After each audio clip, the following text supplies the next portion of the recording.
Il y a des silences qui blessent plus que des cris. Quand deux corps vivent ensemble, mais ne se touchent plus. Quand les regards se croisent, mais ne se voient plus. L'infidélité n'arrive pas toujours parce qu'on ne s'aime plus, mais parce qu'on ne se reconnaît plus.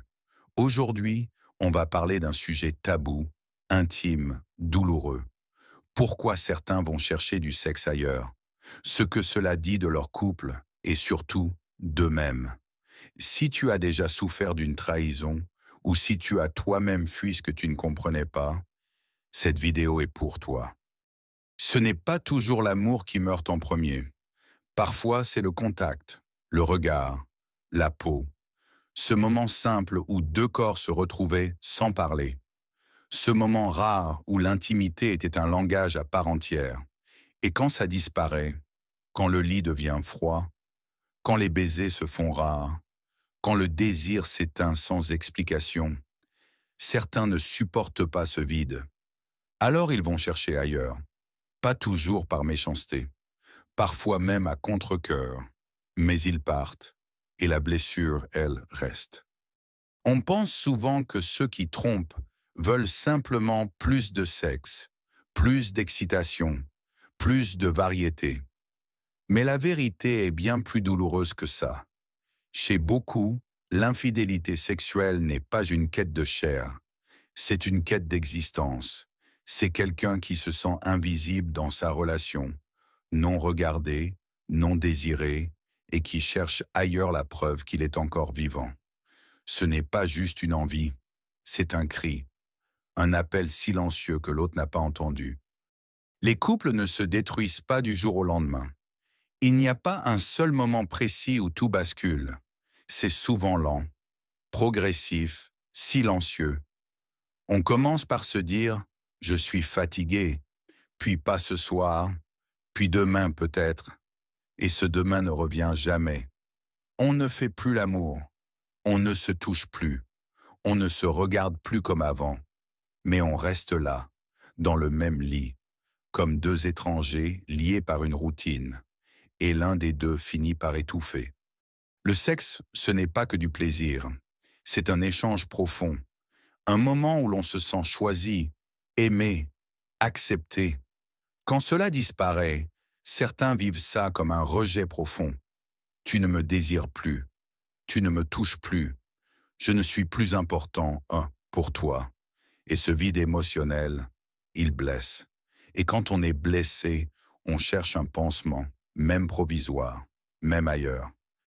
Beaucoup disent « je n'ai pas pu m'en empêcher, j'ai des besoins, je suis un homme, une femme, c'est normal ».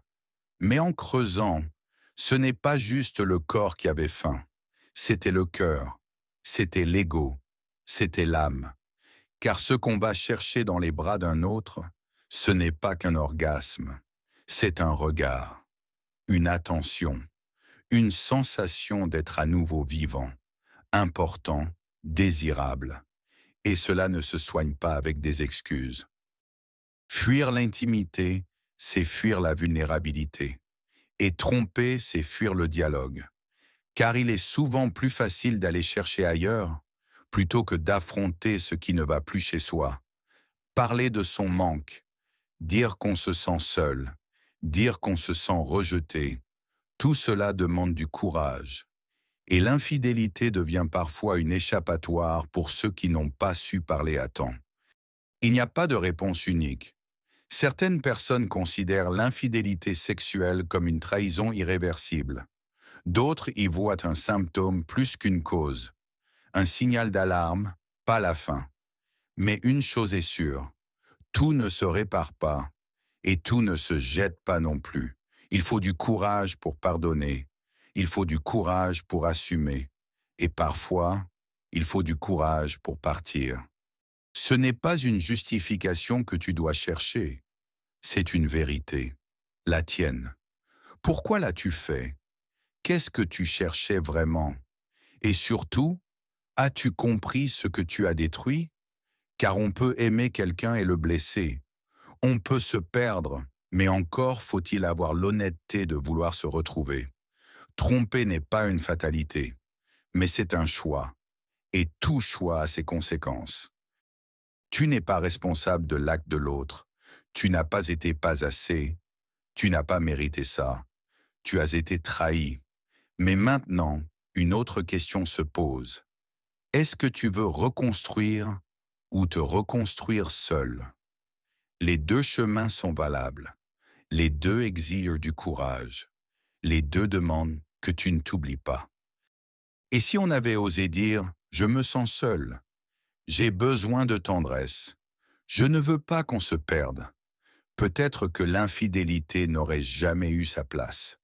Ce n'est pas toujours le manque de désir qui détruit un couple. C'est le manque de dialogue, le manque de vérité. On pense que parler tue l'amour, mais c'est le silence qui l'étouffe. L'infidélité ne vient pas frapper un couple heureux. Elle se glisse dans les failles. Elle se nourrit des silences. Elle s'infiltre dans le non-dit, le manque, l'usure. Ce n'est ni juste, ni excusable, mais c'est humain. Et si on veut guérir, il faut comprendre. Comprendre qu'avant de se toucher, il faut s'écouter. Qu'avant de désirer, il faut se connecter. Et si tu vis cette douleur, si tu as été trompé, ou si tu as été celui ou celle qui a fui, sache une chose, tu n'es pas brisé, tu es en chemin.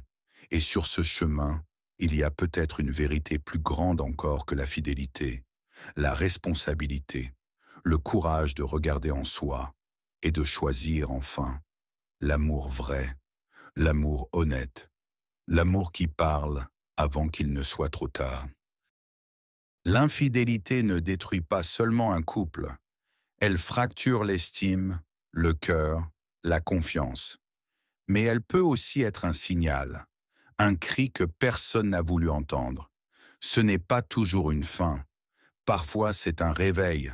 Si tu veux guérir, avancer, te reconstruire, commence par une vérité.